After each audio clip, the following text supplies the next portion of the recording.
everybody. Welcome. Thanks for joining us for our conversation on creating a simple but effective approach to cash forecasting. My name's John Kane. I'm the VP for pre-sales in the US at TIS, joined by with my colleague Jolien. Jolien, would you like to introduce yourself? Hi everybody. Jolene. I'm also work at TIS within customer success. Within my experience, I worked a lot with clients. I was also for a time part of the product team, so I really hope I can help you today and share my knowledge a bit. Great, thanks, Jolien. So to start here, I mean, we all know that cash forecasting is an important topic for treasury practitioners, and it's certainly an interesting topic from perspective because, as you may know, we sell and implement a dedicated forecasting tool called TIS. Personally, what I found interesting after talking to quite a few treasury teams over the last few years is that the forecasting process across treasury space can be both incredibly diverse, but also incredibly uniform. It's diverse in the sense of the different challenges and complexities and use cases that treasury teams face when putting a forecast together, but it's also uniform in the sense of how they do it and the result is, which is to say spreadsheets, and the result is not as effective as it could be. So where we want to get to today is how do we craft a simple and effective approach to forecasting, and that we think is going to start with a particular frame of mind. We know there isn't a magic bullet when it comes to cash forecasting, though of course our system will get you a long way there. But our goal today is to help you think about cash forecasting in a way that gets past the roadblocks and creates a solid foundation for your particular process. But to get there, we first need to assess the roadblocks themselves that keep that forecasting process complex and innovative. So Jolien, you work with our clients to set up their forecasting process within TIS Cash Optics, and you have to understand both, how they currently do it and how they want to do it, so that you can get them there. What are some of the roadblocks you see corporate treasury teams facing when they want to improve their cash forecasting process? Mm-hmm. Yeah, that's a good question. I think this can be answered best to analyze or explain a little bit more about the issues that our customers have before they start the implementation and the trajectory of improving their first process, let's say. The main topic I see is the current process is very manual, right? Manual process, it's not scalable, it's very time consuming as well. So that's definitely a big issue as we see for a lot of clients. And that manual process, the tools that they are using is also just not sufficient, right? We do see still a lot of customers who are using Excel or who are still using email to collaborate on one forecast. This is fine if you have a small treasury team, but once you grow bigger and your forecasts get more complex, just there are much better ways to do cash forecasting and then those methods, let's say. It's also difficult to collaborate, right? Collaboration, we see that as very important a lot of customers. And in most cases, the process is just too complex to collaborate. It's difficult to coordinate, and they also have no log, so they don't have any idea of what somebody did in a specific Excel file and who overwrote, so on. Then maybe, two other things I would like to mention here is it's very difficult to gather data, right? The data can get very big. It's a challenge for them to get the data in a timely manner in the correct way every day to use it in the forecast. And we also see that the forecast sometimes is not a flexible report. Cash forecasting, some users are really interested in the details to base their decisions on. But on the other hand, the report should also be able to provide a high-level overview of your cash to report to other stakeholders. So I would think these are the main roadblocks. I agree 100%. They, the manual processes, really defeat that ability to have a timely, accurate forecast. We've talked to folks that have taken, their manual process takes so long that they've admitted that by the time they're ready to show it to anybody, it's out of date already. Yeah, indeed. I'm sure you've seen something similar as well. Yeah, we also to give another example. A lot of clients are still using Excel, But then in the beginning of the project, when we ask like, okay, how exactly does your forecasting process work and how do you calculate these numbers? Sometimes nobody can even explain it anymore because the Excel is just too old. The person who created it is already gone, and so on. So it can be a bit messy, yeah. Yeah, and that lack of consolidation, right, is going to make that collaboration just non-existent. Everything's looked at as pieces, as a whole forecast. So I mean, yeah, imagine that just makes it harder for your clients to be able to really see anything or base any decisions off of what they actually can get access to. Mm-hmm. Yeah, indeed. Yeah. Yeah. So I'm hearing a lot of the same things when I talk to companies during the evaluation process, and all of those problems seem, they amount to sort of almost a status quo mindset, and I think the pull of that status quo is important here, right? So I think a lot of people are willing to suffer under a process they know relatively well, rather than sort of face the uncertainty of rolling process, even if it's better. So I think maybe one suggestion here towards simplifying that approach would be, maybe envisioning, maybe our clients could envision what it's like to have these roadblocks removed, right? And spend some time imagining a forecast that gets you to that strategic decision-making level. And that might help sort of push away that status quo mindset and get, get them and their teams excited for, how a great forecast could Treasury processes as well. And I know, as we talk through that, it naturally sort of makes you want to get to the point of having that new and improved forecast as soon as possible, but it takes more than that to get there. So when you work with our clients, right, do you see a tension between the need for them to just get to a forecast, right, and the need to set up like a forecasting process? Basically that idea of instant gratification versus doing the work to set up a healthy process. So what you mentioned, that's totally recognizable, right? But the challenge that we most of the time see is indeed that customer expects immediately an automated and an accurate forecast. That's in the main project, the end goal. But of course, to reach that, you have to have a forecasting process. So during our project, we mainly focus on rather the process than the forecast itself, right? If the process is okay, the forecast should also be as expected and meet the requirements, let's say.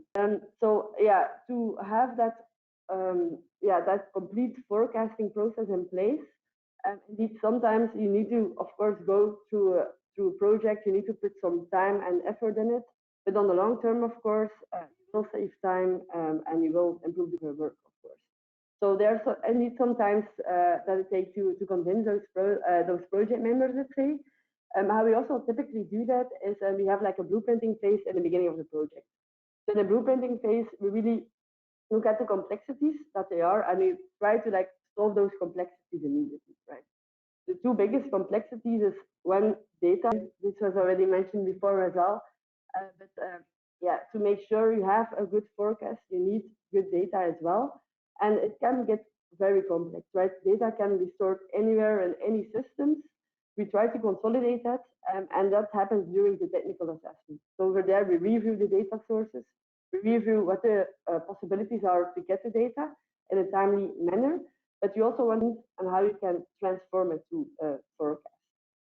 By doing that already in the beginning of the project is going efficient along the way, and we try to already solve issues very in the beginning to like limit the duration time and the time that the project members should put in. On top of that, the next challenge is of course the functional assessment. What do we mean by that? We really need to understand the current forecasting process, but also there to be forecasting process, right? So we really need to understand the drivers in the forecast, what their expectations are, forecast, which components, and so on. So how do we tackle your question? Let's say we try to shorten the duration of the project by having a blueprinting. It's still quite some work in the beginning, but in the long term, everybody will benefit from it. No, that makes sense. That makes sense. And that idea of of using the tool to, set up the forecasting process as opposed to just getting the forecast. Of course, you get that forecast, but being able to overcome, those data and functional needs around timing, the types of data, et cetera, I think emphasizing that forecast process, right, as opposed to just having the forecast can really not only get you up and running, but would you say, it helps you handle, sort of the changes to your business, through growth or whatever that sort of inevitably come?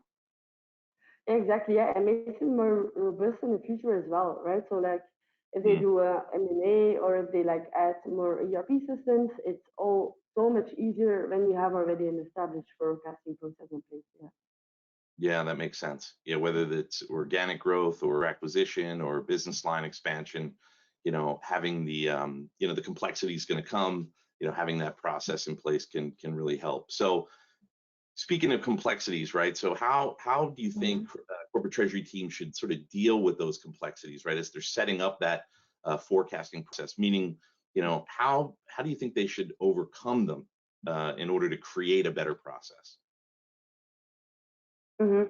Yeah, good question. So the biggest complexity, in my opinion, is of course data. So we tackle that in the technical study mentioned, but there are of course also complexities. Two complexities I'm thinking of is like when a company has different business units or different regions for which their business looks completely different. So the forecast will also look completely different, right? Mm. So there's definitely complexity in the project that we try to solve with like a phased approach, right? So typically we start entity or one business unit, maybe one functionality, then do that, implement that completely before we go ahead with the other regions or business units. And that way, the project is more structured. We also learn from the first entity views, and then the rollouts are also going smoother and structured. Also, people on the project, there is also always something change about change management, right? So you need to convince users to use the platform as well. A phased approach helps with that because the users in the second phase, let's say, can already look at users that are already using the platform, learn from them, and they are much easier to use the platform, and they are also much easier to use it if they already have somebody company to have knowledge about it. Yeah, sorry. That I would mention is the collaboration, right? If you have a lot of rollouts, you have a lot of regions in the system, you should be able to coordinate those cash forecasting participating, right? And that way we have like a feature into the platform that is allowing you or the forecasting owner to like decide when a forecast starts, when it should be closed, can submit a forecast, who can review forecast, and so on. So we try to put all like control mechanisms and audit logs in place to make that a little bit more smooth and That makes sense. Yeah, I love this concept because I think that we go out and talk to companies who are evaluating tools, right, and they're evaluating our tool. I think that typically love the approach that we have. They love the functionality that we can provide. But then I think a big mental roadblock for them is this level of complexity, right? Whether it's different data, different departments, different regions, different ways of doing things throughout the organization. And I really love you touched on it here, and I'm maybe put you on the spot a little to explain it maybe in a little more detail. Is I love this idea of rolling it out in these different phases. And the typical phase you would think of is oh, let's do this region or do that region first, kind of go to the next one. But you have other dimensions here as well, like around especially around, like, I'd love for you to just maybe give us a little color around some of the types of that we could roll the system out in. Yeah, good question. We are always very flexible towards customers to see how the phases need to be split up, of course. A bit like other examples I'm thinking of is a phase per data system. So like we can first decide, for example, to link with SAP, it's quite a straightforward link. So do that first, and then only add other data sources like bank statements or Hyperion. That all depends like on the availability of resources. Or sometimes they are already doing an ERP implementation, and to make sure we don't need to wait for the project to process. We just leave that at the end and we do everything else. That's definitely an option. Other options is also that we do it functionality based. So like some customers prefer to first look at what actually happened in the past on their cash before they want to move over to the forecast. And on top of that, they typically also expand with the working capital insights as well. Working capital insights is like a completely different part of the platform that can. So that's also typically something that we often see with clients. No, that's great, and I'm glad you brought that up because what I think is interesting is that the working capital insights can really off of a lot of the same data like out, and you're incorporating invoice data from the ERP, right? That historical data which we can use to calculate different and sort of show how your forecast behaves. Can you just talk a little bit about how that historical data could also help you with some of the working capital metrics? Mm-hmm. And the ERP contains a lot of information where we can run analysis on, right? So what we typically do in working capital platform is we leverage the data that was already used for forecasting, so mainly invoicing, payments, credit notes, and so on. And we calculate KPIs on top of that. And those KPIs can then again be used in the forecast. So maybe to give you a more concrete example, we are able to calculate the customer payment behavior, right? So because we have all that data, we know exactly which customer will pay when, based on all the invoices that were booked and cleared earlier. And because we know that payment behavior, we can also reflect it in the forecast. So a customer who always pays too late will also be forecasted as a late payment payer, let's say. So that can indeed help the forecast significantly to make it more accurate, let's say. Yeah, that's excellent. It's great to be able to sort of repurpose that, to see both the behavior and the drivers of working capital. Specifically, around DSO, the way it affects, payment terms, et cetera. Yeah, so just, getting back to that concept of complexity, I love the fact that we have a phased approach, that we can generate some working capital insights. I think that can help reduce complexity by getting some good insights on a counterparty by counterparty basis.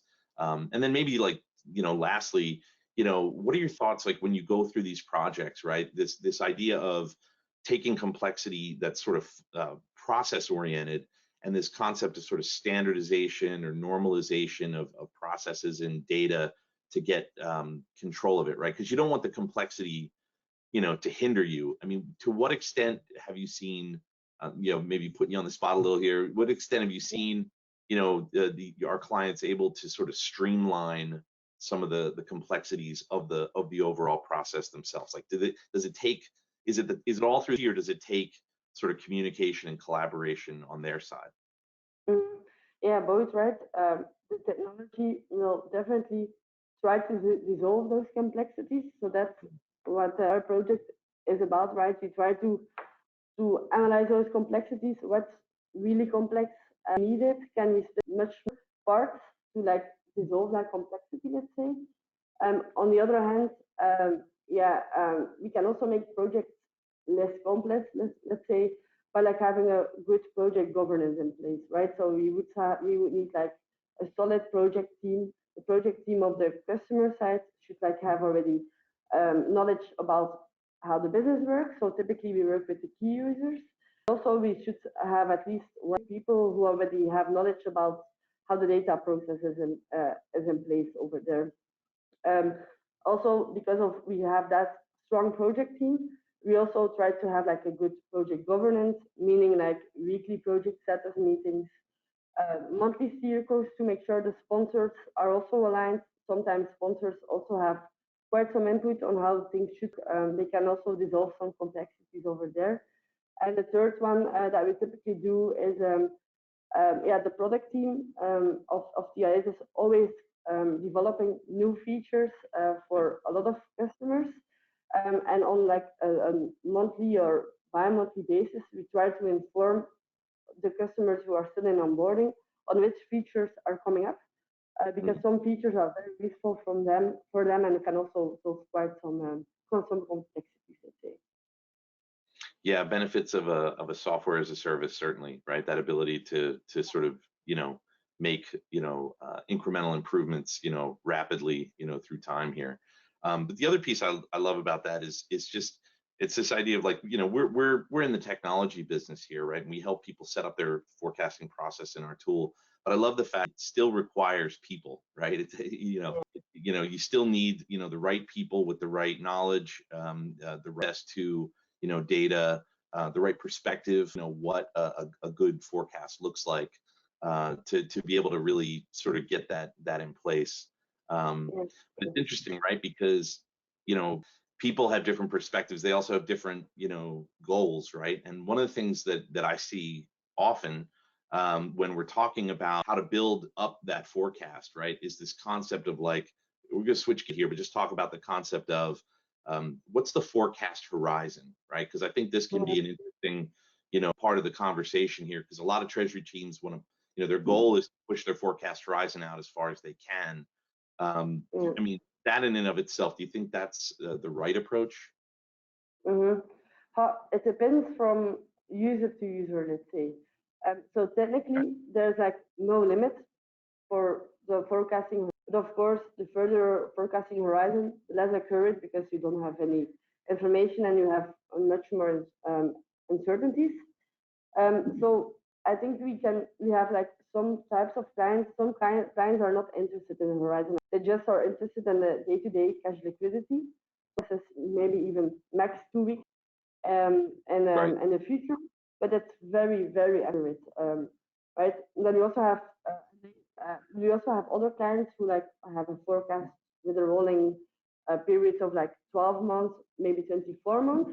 Right. Because the use case is totally different. They just want to have an idea on what their cash will be in the future to make strategic decisions. So I would think I don't have a preference. It's completely up to the customer use case. Interesting. It's funny because I think I would here a little bit, Yeah. Well, first point that occurs to me when you're talking about that is, sometimes the desired horizon can be relative, right? So if we go back to the roadblocks that people have in putting a forecast together, and they're living under like the status quo, right, which isn't that good. You can have that sort of abstract goal of having an 18 to 24 month forecast, but if you're currently having a hard time seeing beyond, what I've seen from them is like, to some people, seem forecast in and of itself.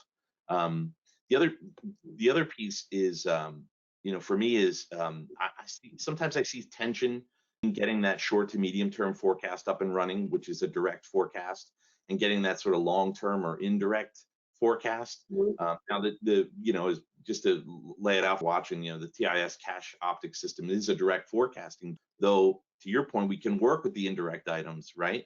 We can incorporate those into the forecast. I think in the discussions I've seen based on sort of the product, I think having a forecast grounded in that direct method, right? Watching it to the extent you can, with indirect items might be sort of the best way to go. And just a real quick anecdote on that is, it reminds me of the time when I was working with Treasury technology around, in a previous life, around exposure management, hedging, hedge accounting. And really, balance sheet exposures from my previous life seem to resemble that direct forecast, AR, AP invoice data from the ERP, whereas the cash flow exposures seem to resemble the indirect, revenue and expense projections. And when you hedge balance sheet exposure, you just have to mark both the exposure and the hedge to market, and they mostly offset, and that's it. But for cash flow exposure, you have to do all sorts of compliance testing, for the accounting standards, because basically you're hedging a guess, a hope, a projection with a real derivative, right? And so just getting back to the forecasting piece, like, that's not to downplay the indirect items you might get from, local treasurers or sales teams or procurement teams. It's more to acknowledge that these numbers tend to come from people and change over time, right? So they're good to know about, good to plan for, but you got to be sort of prepared for them to change.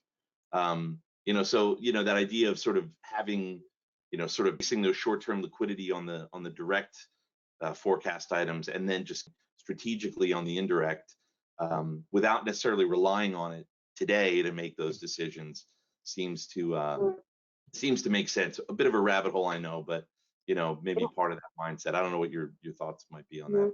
No, indeed, I totally agree. Yeah, so indeed, it's a good point that you can use your indirect forecast to lessen your long-term direct forecast. So use cases that we typically see is that like the P&L.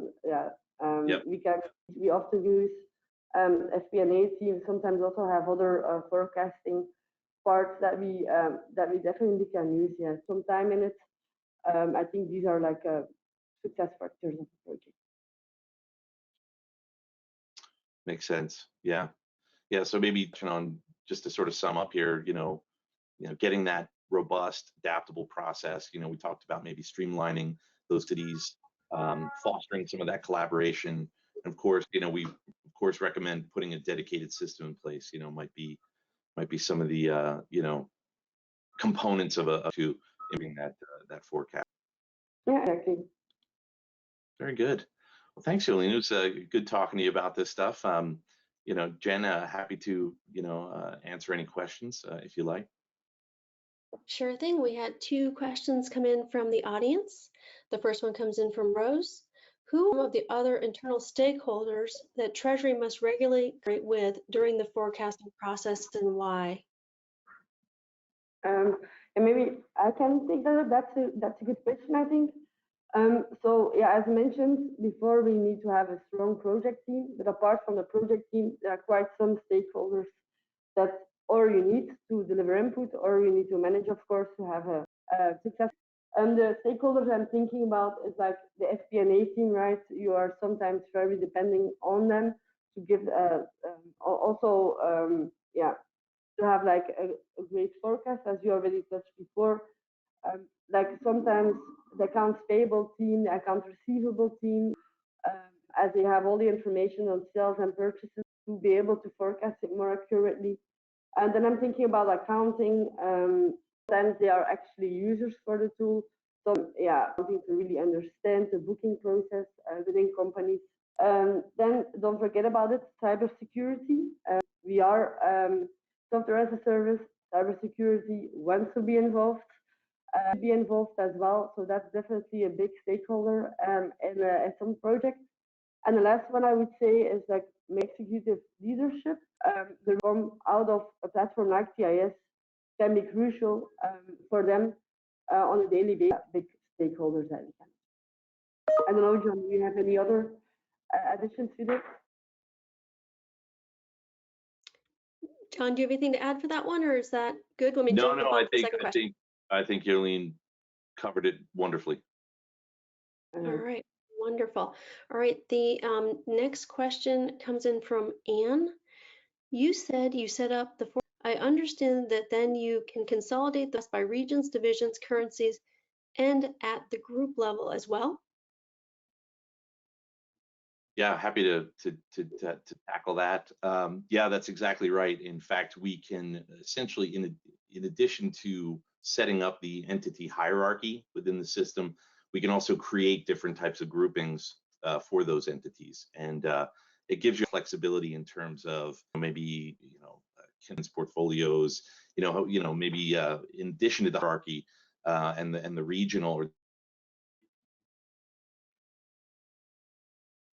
the geographical breakouts, some sort of conceptual breakouts around the business as well. Jolene, I don't know if you have anything to add to that. No, that sounds quite complete. All right, one coming up against time here is from Jackson. What are the main advantages of cash forecasts? Oh, I'll take that one. That sounds great. I like answering that type of question. Certainly, validation of the data is the first piece, right? Jolene talked quite a bit about that here in our conversation. We're going to come through integration with those data sources, right? ERPs and other systems. So, getting that aggregation, that centralization, those the multi-dimensional views that you can get from aggregating and centralizing all that data is a huge advantage, because that really gives you a complete picture. The second piece really would be adding the logic in enables us to, really hone the forecast accuracy by basing it off of that historical behavior, which is, pretty powerful for managing that forecast going forward, because we can consume more data over time and do those recalculations, and the system can sort of get smarter and smarter as we go along here. And then I'd say lastly, we talk a lot of these challenges around complexity are not just involved in processes, but they're in system involved with people as well. So having a strong workflow, the ability to create reporting cycles and manage those, to be able to go back and retain that history, but to have control over how that process works is really going to boost your ability to maintain good data sets, clean data sets, which is going to boost your analytics as well, to be able to get better input from the system, whether you're creating different views, or whether you're doing scenario analysis, or whether you're doing variance analysis.